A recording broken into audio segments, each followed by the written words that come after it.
Well, hi, everybody. It's the Week in the Tackle podcast. I'm Tom Rennie. Always a pleasure to be with you on our Tuesday programme. Always a pleasure to chat to Brian Dunny Dunseth, star of Apple TV and star of US men's national team games that are put on for cash. How are you, mate? You all right? Yeah, you say that, Rennie. You say that I'm the star of all these things, but yet every time we're on Grumpy Pundits, you introduce Taylor Twellman as the star of Apple. You introduce Kobe Jones as the star of Apple. You introduce Danny Higginbotham as the star of Apple. Yeah. I feel like there's not so much truth in your sarcasm.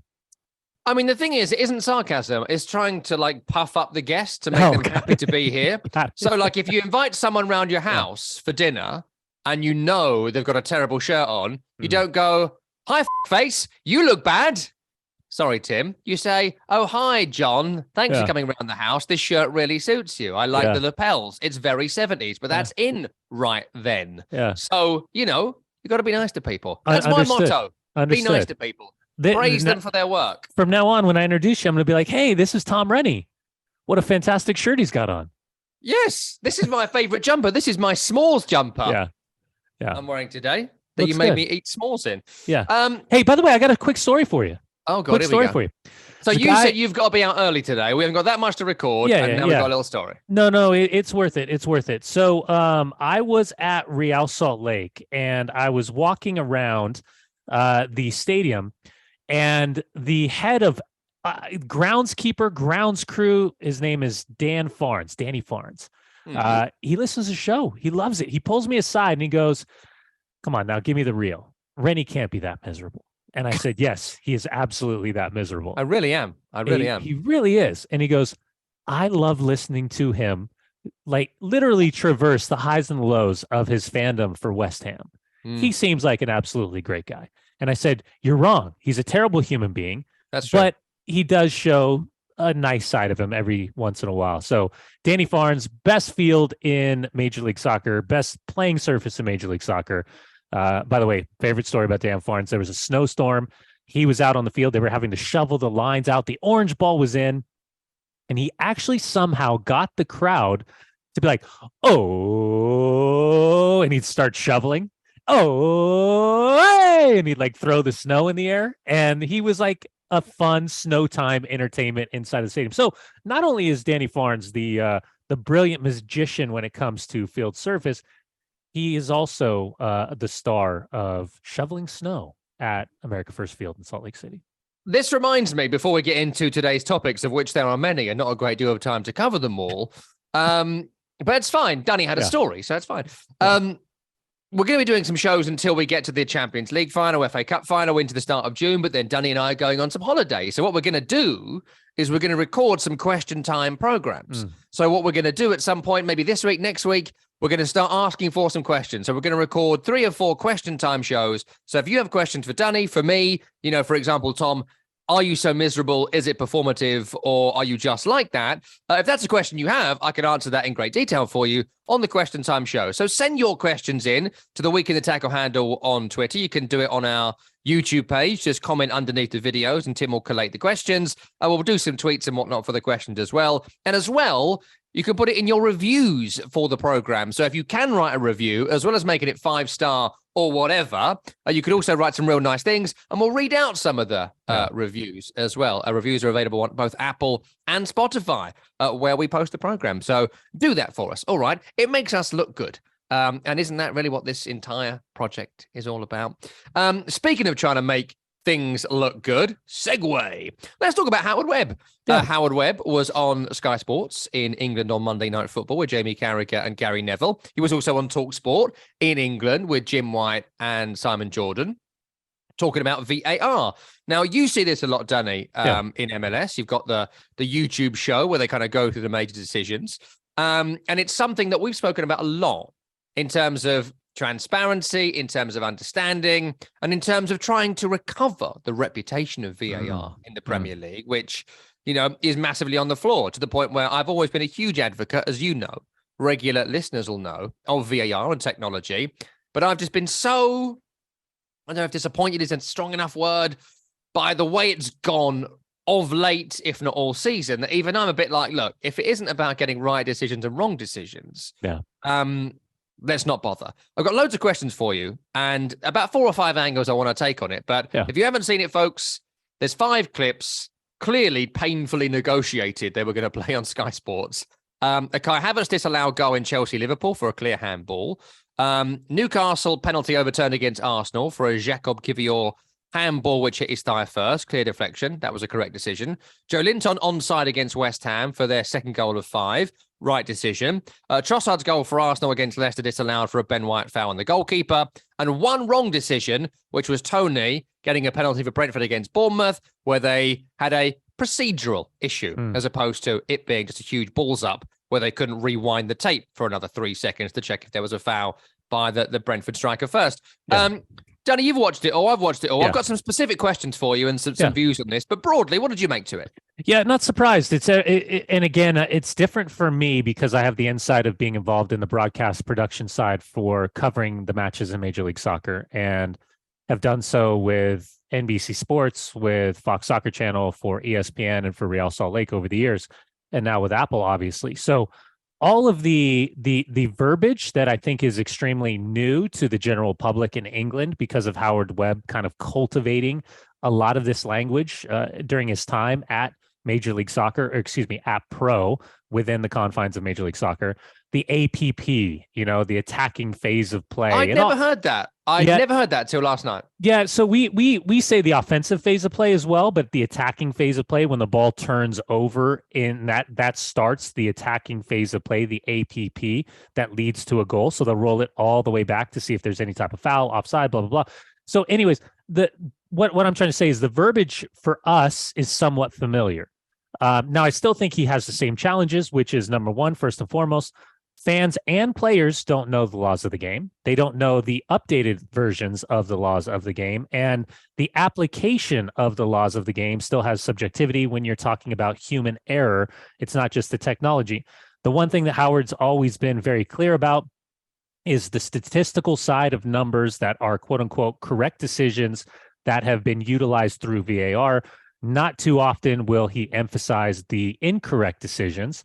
But these are things that you have to point out. To get better, you have to pull the curtain back and see the negative aspects of the technology, because something that we've said from day one, the technology, for the most part, is pretty flawless. Even the frame rate of when the ball is struck on a pass that leads to a player leaning in an offside position, there's a little bit of tech growth that will continue to come in play. We can do all of the things, whether it's like the idea of goal line technology with offside. We can even think at some point is AI down the line. I think ultimately what we're looking for is better communication. And for you guys, and I say you guys in terms of Premier League fandoms that are still trying to get used to more of a front-facing leader, which is Howard Webb from PGMOL, I think this is it's a great start in the right direction. It will not solve everything. This is an unsolvable problem because human error and human application is involved. But I think the more that you see, and I think you use the perfect word, transparency, open, honest transparency. I think he's very astute. I think he's very intelligent. I like the way he carries himself. I always have, even if I've disagreed with him on certain statements to justify the correct call or justify the incorrect call. But yeah, I think it's a good start in the right direction, and it opens up Pandora's box.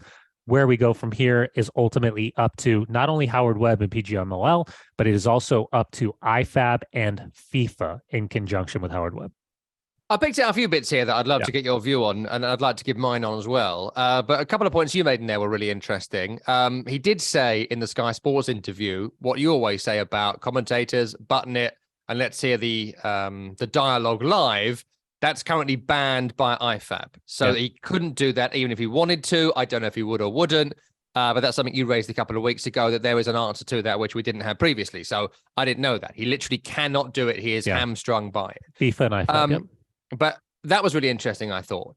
I want to go to a couple of points in this, because my big issue with VAR, as you know, is clear and obvious. I was in conversation with one of the guys, Paul McCarthy, who was kind of involved in writing and drafting and scripting the laws of the game with IFAB when they were making changes.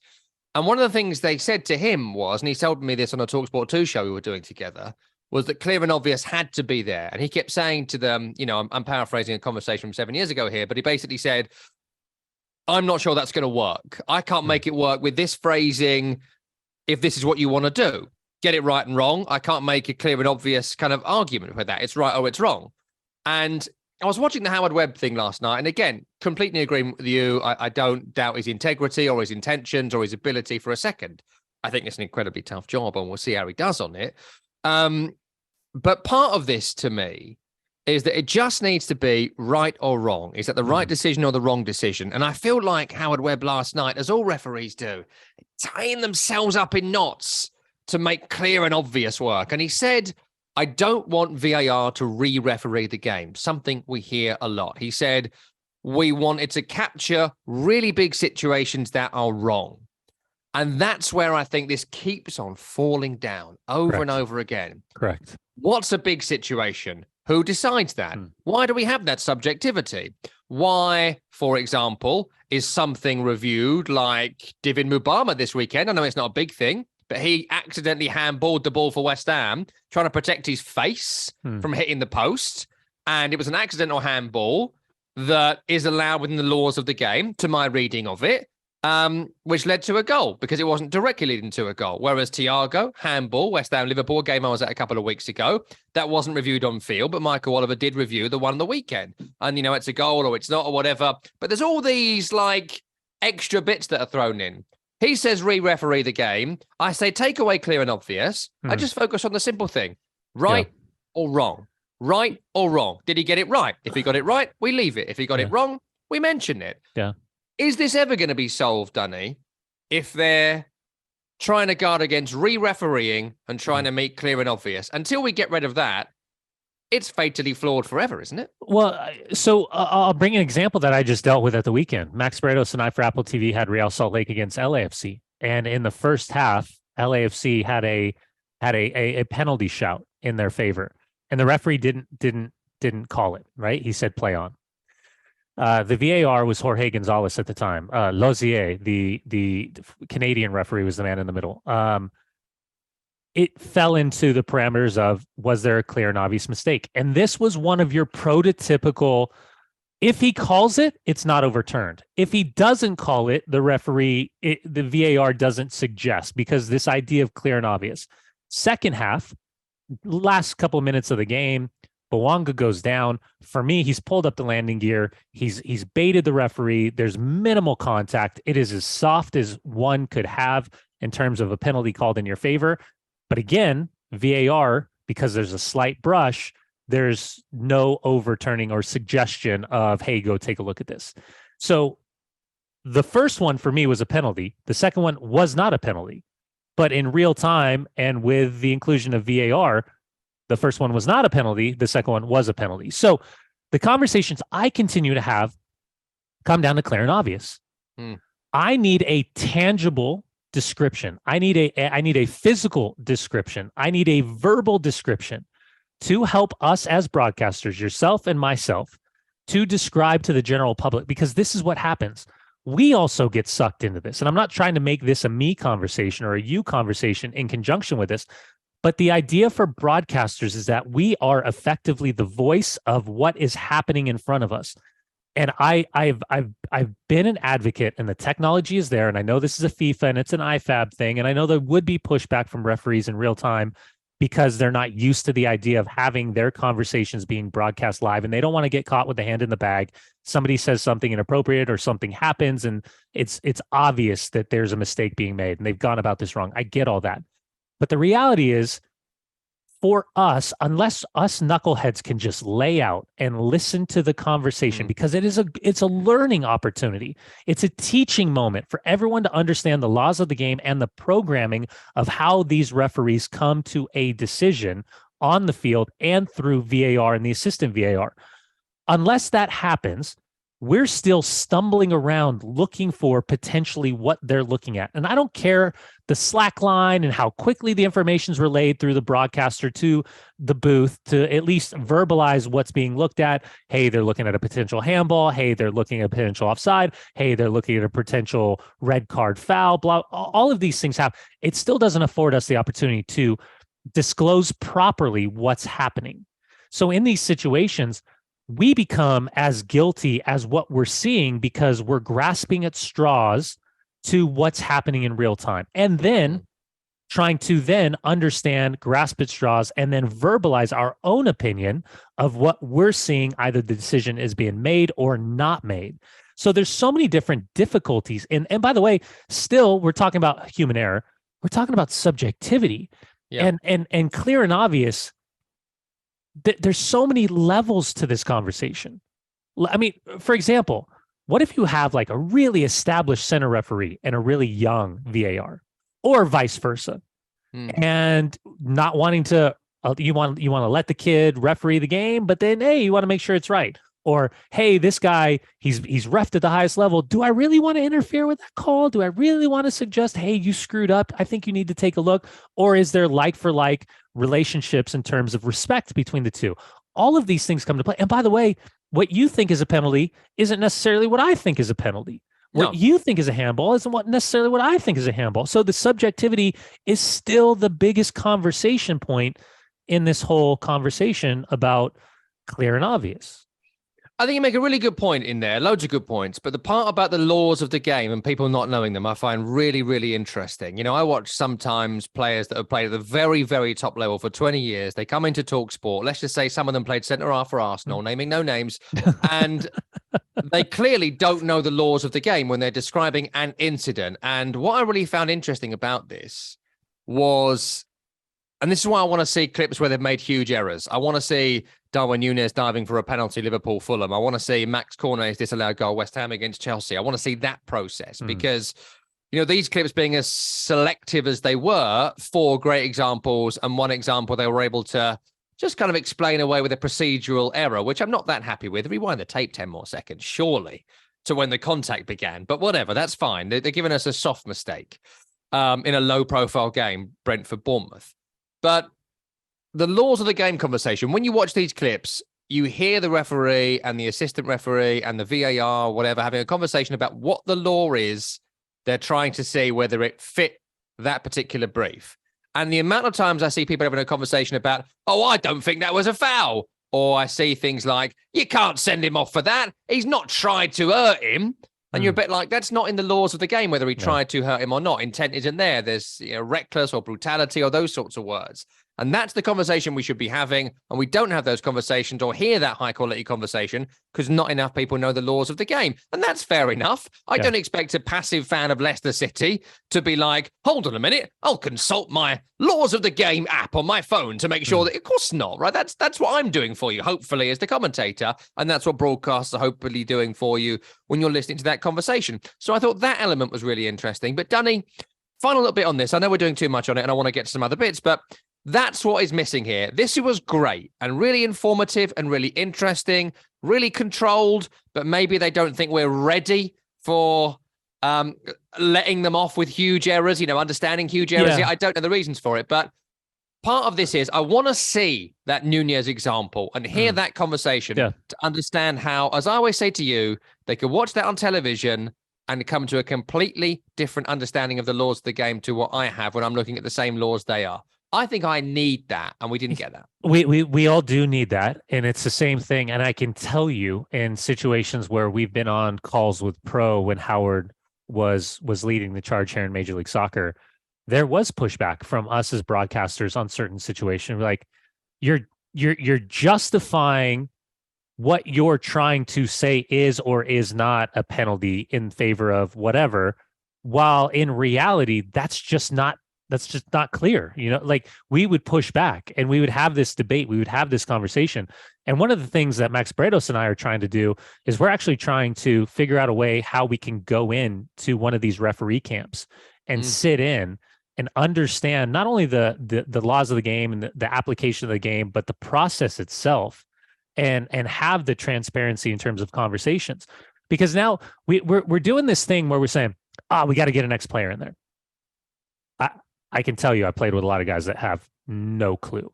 I can tell you there's a couple guys that you're like, oh man, super smart, super intelligent, like good way to verbalize things. And yeah, he'd be kind of the perfect example of an ex-player that you would want in the room for these conversations. bare minimum, rolling it back, I think the hesitation from Howard Webb and from PGMOL in this situation is labeling their high-profile referees in high-profile mistakes in high-profile games that then the English media runs with, right? Because the fan base and Twitter then says, Joe Schmo had the Liverpool game. He's totally boxed it up. And why would you ever give him another? So they become targets. And by the way, not for nothing, all of these referees are already targets. All of these referees, anytime they get a game, they're like, oh, he's from Manchester. Of course he's given the penalty for, like that stuff. So I can understand it's a very sensitive ecosystem they're operating in, but I 100% agree with you. I would rather see all of the mistakes being made that then gives us the understanding of, not good enough. This is what we want. This is why it has to be better. This is what the end result should be. And I think you're going to get to that, but I don't think we'll get to that final destination as quickly as we all hope for. I do think we get there, just like we get to the point where we can lay out and just listen to the referees. But I just think it's going to take a little bit longer than we really truthfully want. Yeah, really interesting. I hope they do it again in the coming weeks and months. I'm sure they will. Good on them. Yeah. I mean, this is what's been missing for a long amount of time. And I do think as well, one final point on it, that what you just said there infuriates me. He's from Altrincham. He can't do a Manchester United game. He's from Altrincham. Two things really briefly. Number one, no referee is going to risk their livelihood, reputation, and mortgage to give your team a penalty. They're just not going to do that. They're never going to do that. These are not the multi-Lamborghini guys. They've got kids and a future and a life to lead. And they're not going to be like, oh, I can't give Man United a penalty at Old Trafford because of where I was born. Like, not a chance in a million years, which again is why what Jurgen Klopp said about Paul Tierney a couple of weeks ago, we mentioned it on the podcast a couple of weeks ago, was so disgraceful. So disgraceful. Still no punishment for that, by the way. Essentially accusing the referee of corruption. That's what I heard when he talked about it. That investigation, I believe, is ongoing, and he should be getting banned for a lengthy period of time for it.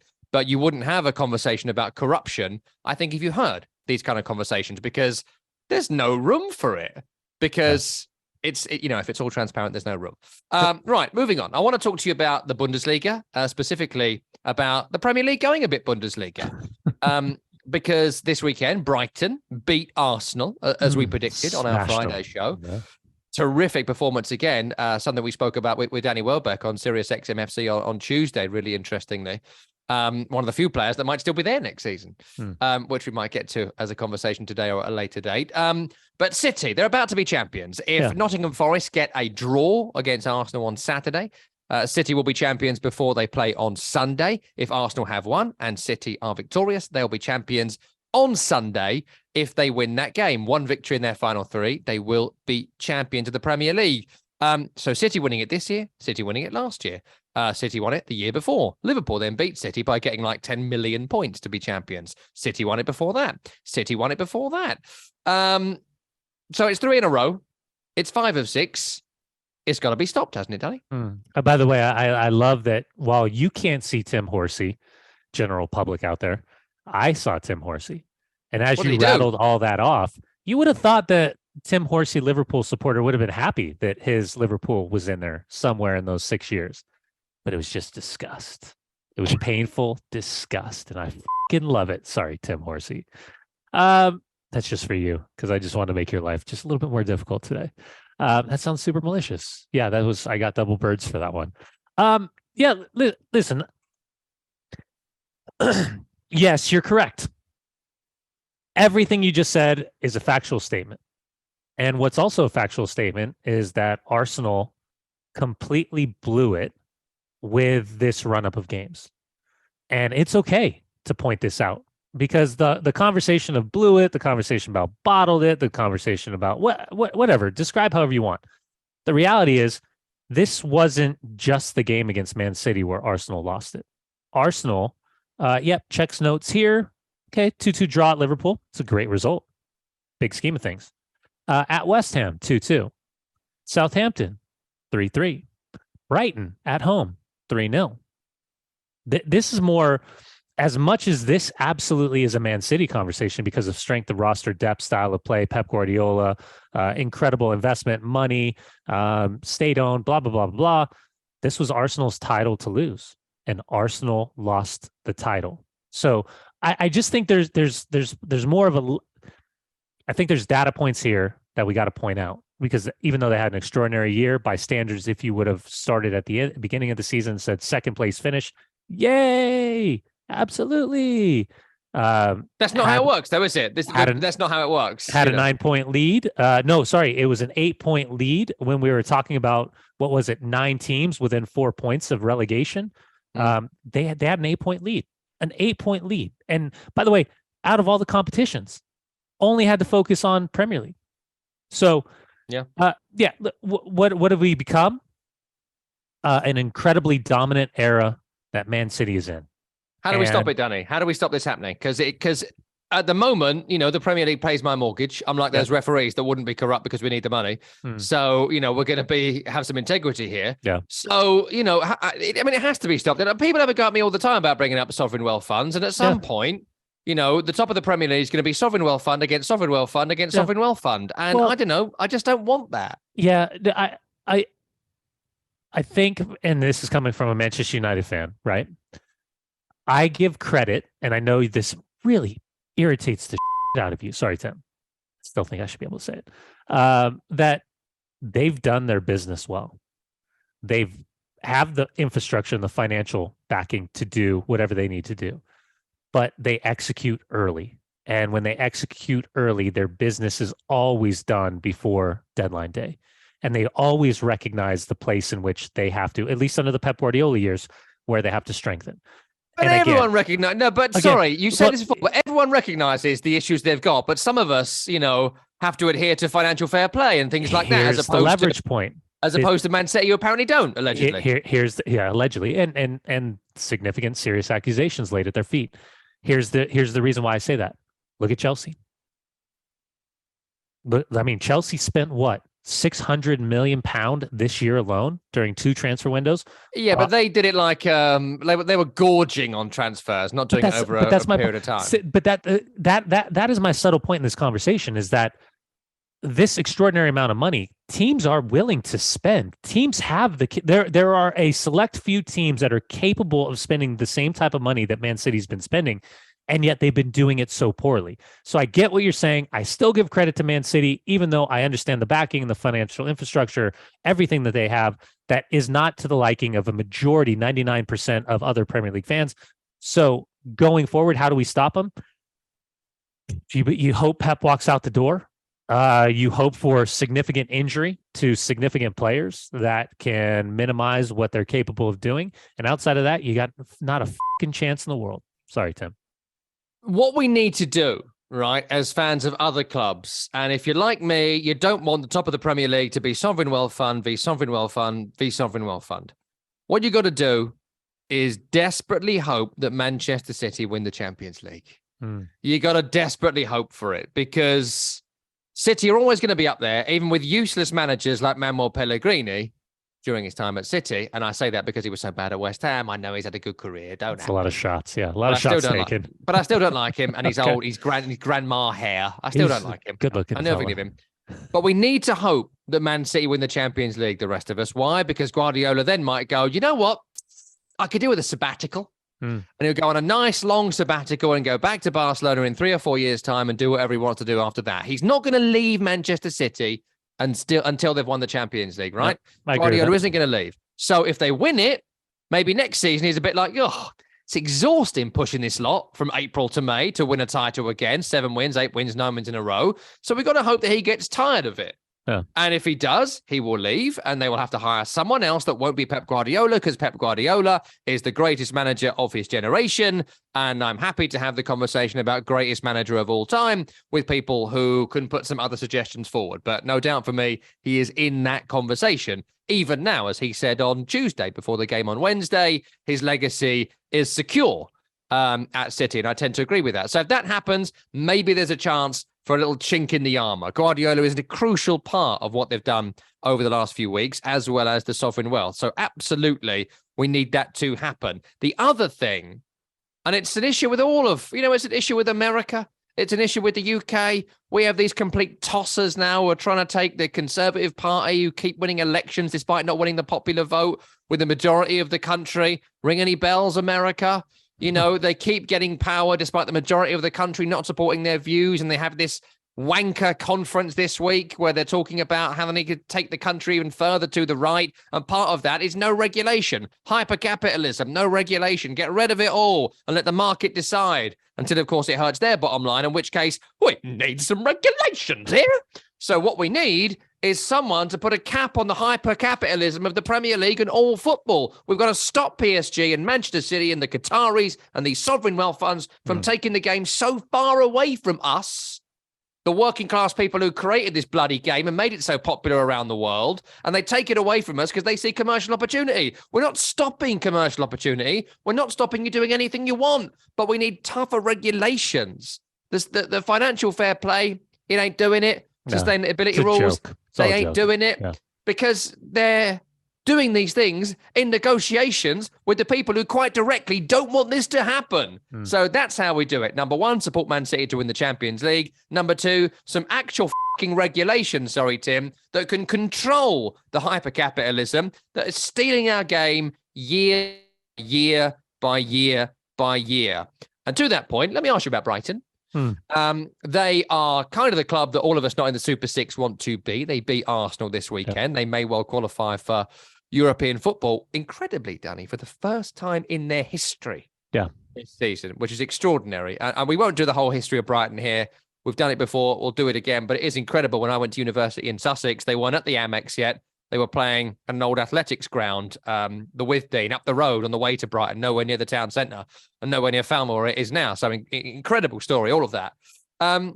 Roberto De Zerbi said after the game, beat Arsenal this weekend, probably be 5th or 6th come the end of this season. We're going to sell Caicedo and McAllister in the summer. I mean, this Brighton team, we have waxed lyrical about them. I did it to Danny Welbeck's face earlier today, told him how amazing they was because they are. I love watching them. But they're going to get broken up, and it's just bollocks, isn't it? I mean, we've got to be able to stop that, haven't we? We're going to lose this Brighton team because Caicedo's going to Arsenal and McAllister's going to Liverpool. I mean, that's just crap, isn't it? Well, Ben White to Arsenal, Cucurella to Chelsea. What's his name at Arsenal as well? How did I go blank? Trossard.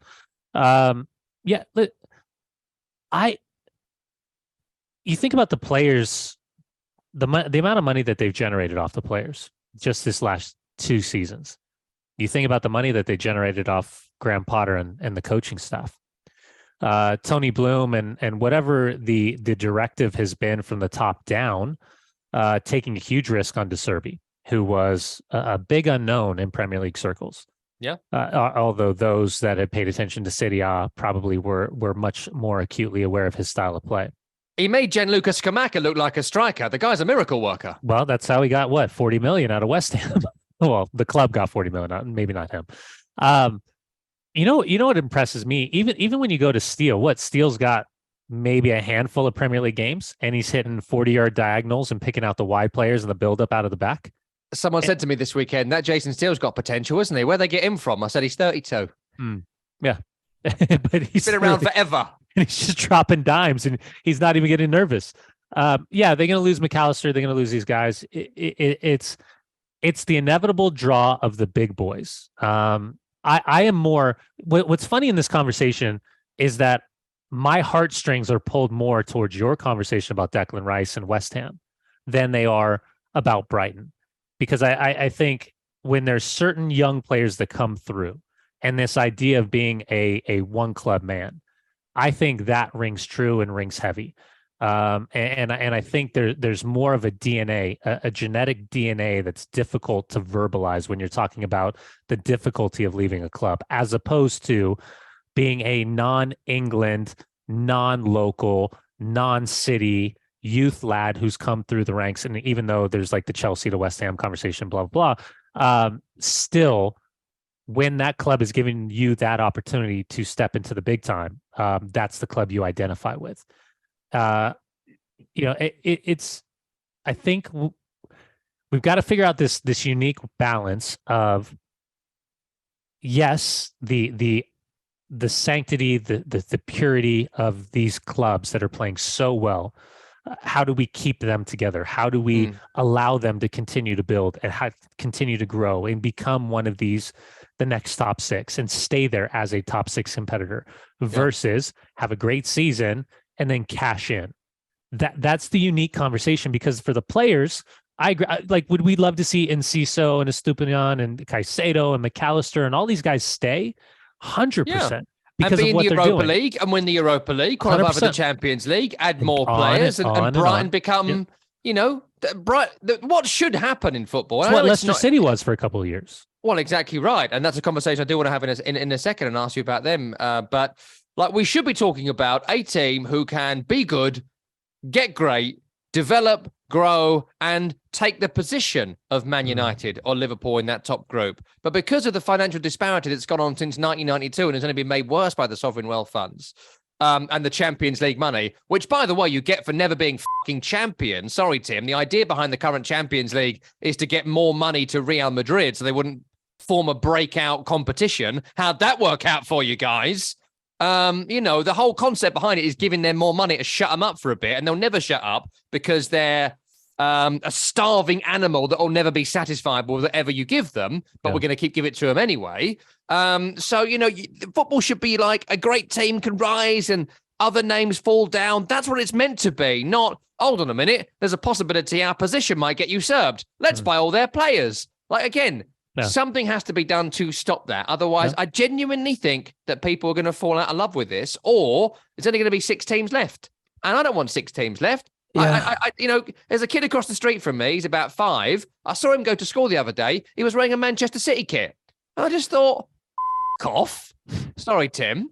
Because he's from Essex and we're not in Manchester. And he supported them because he likes them and they're good on TV. The amount of Cockney Reds I have to deal with in this area who support Man United because they were good when they were kids. And they talk about Man United like, oh, they're their local team. And if you're from another country, fine, pick an English team. You're not from here. You can do what you want. But if you're in this country and you've got West Ham up the road, 25 minutes away, Arsenal 40 minutes away in central London, and you support Manchester United, and you come in at me like, oh, I'm a big fan of this club and they're in my heart. No, you supported them because they were good when you were a child and you wanted to feel that afterglow and rub of success that you were never going to feel by supporting your local team or someone you could actually go to. And they talk to me like they support their team in the way I support my team. No, you don't. I suffer and you chose. F off with your Man City kit, 5-year-old boy. Sorry, Tim. I'm not even sure where to go from there. No, fair enough. Let me ask you about Leicester City before we're out of time. I do want to ask you about them because 7 years ago, they were Premier League champions. Yeah. 6 years ago, they were in the Champions League quarter-final. Yeah. 2 years ago, they won the FA Cup. Yuri Tielemans' winner was like 2 years ago yesterday or something. Yeah. I did the Fulham game last week where they were absolutely pitiful in that game. The quote from James Maddison, I don't have it in front of me, but it was like, we weren't up for it or whatever. Words to that effect. Didn't have the fight, something like that. Yeah. Not hungry enough. That's it. I know I had it in my notes somewhere, which was astonishing. Look, they lost to Liverpool on Monday Night Football. Liverpool doing well at the moment. Alexander-Arnold was great in the game. Fine. Anyone can lose that match. But I wanted to take you, Dunny, to a couple of days after Dean Smith got the job. And, Brendan Rodgers should have gone earlier. We spoke about that at the time. If not, you stick through like Forest and West Ham have. No one has ever come in as late as April 10th when he got the job and kept a team in the league. Sam Allardyce might change all that. Who knows? Dean Smith got the job and he watched the Bournemouth game. I don't think he was in charge of the Bournemouth game. It was the, Adam Sandler and Will Ferrell or whatever. It was the Pool Boys, yeah. There was the Water Boys. And he came in and he said, before I took the job and saw that game, I was 80-20 to take the job. Now I watch them play against Bournemouth, I'm a bit more 50-50. Maybe I shouldn't have taken it, or words to that effect. Yeah. How on earth are you going to inspire a team to stay in the Premier League when you come in slagging them off on day one and you're more miserable than the bloke that just got fired for being too miserable? Well, and I heard your argument or a conversation with Tommy Smith on Grumpy Pundits when you were talking about Big Sam, and Big Sam in the door redirects all the focus onto him, which then is, pomp, swagger, arrogance. And next thing you know, the players are somewhat managing or at least trying to mimic what that is from the manager. What I would suggest with the Dean Smith quote is it probably walks through the door and realizes how bad it really is. It's from the outside. We can all judge the outside. We can all judge every week the 90 minutes between the white lines. But when you're at the training ground and you see the personalities and the clash of personalities inside the locker room, or the fact that the locker room has no personality, but remember Yannick Vestergaard? Remember that? Oh, never mind. So I just what I'm trying to figure out is, with all the money generated, and I know they built that incredible new training facility, one of the best training facilities in all of England. Yeah, where'd the money go? I mean, where did the financial infrastructure of Leicester City go over these last couple of years? And by the way, Wesley Fofana was 80 million. They just brought in not too long ago. Like, where was the mismanagement of the squad building? Where was the mismanagement of, for example, you brought up Yuri Tielemans. He wanted to leave 2 years ago. The strong links to Arsenal and Mikel Arteta not wanting to cash in.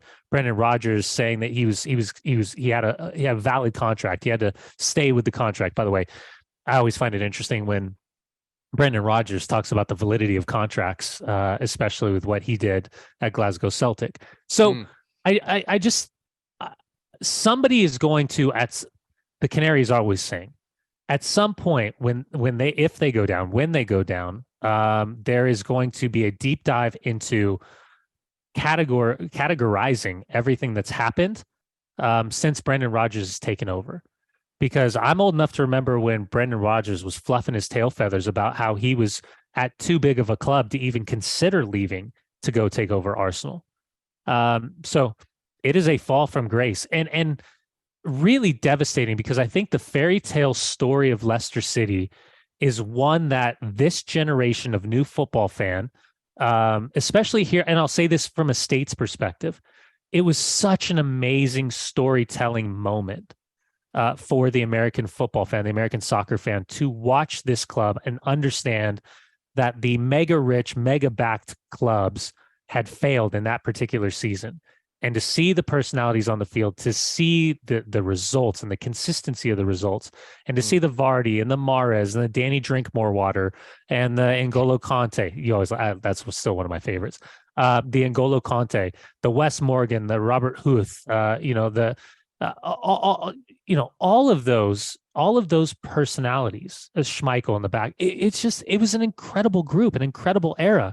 And I know Father Time is undefeated, and at some point everything becomes dismantled, but it's a really sad free fall that we've seen this year. And I think we all kind of felt like something was significantly wrong. But if they go down, I don't think any of us truly understood how bad it was. And at some point, Brendan Rodgers will come out and fluff his tail feathers and try to separate himself from how bad this season ultimately was. When it is confirmed, and I think it will be confirmed by next Sunday, potentially before that as well, depending on the results this weekend, we'll do a bit of a deep dive on Leicester, because it is really fascinating what's happened to them this year. And I think it's proof to a lot of these teams, Everton, West Ham, Leeds, Southampton examples this year, that there is a established kind of group of teams that financially are never going to get relegated. If you're not in that group, you can finish fifth, and eighth and go down the next year whilst winning a trophy in that run as well, because you're not that group. You've always got to think 40 points first. And I wonder whether Leicester just weren't thinking about it. And you kind of have to. Otherwise, this happens. But we'll do a deeper dive on that, because I think it's really interesting. And it is going to be, frankly, to your point, a tragedy if they're relegated. Because I think, I don't support little Timmy over the road getting a Man City shirt, but if he got a Leicester one, I could probably have let him off. Right, that's it for Week in the Tackle for this week. Make sure you're with us on Friday for our Week in the Tackle Predicts the Weekend program. Plus, I do want to ask you about the whole Barcelona being chased off the pitch by Espanyol fans, which we've not got time for today. So I'd love your view on that. So we'll do that on Friday's show.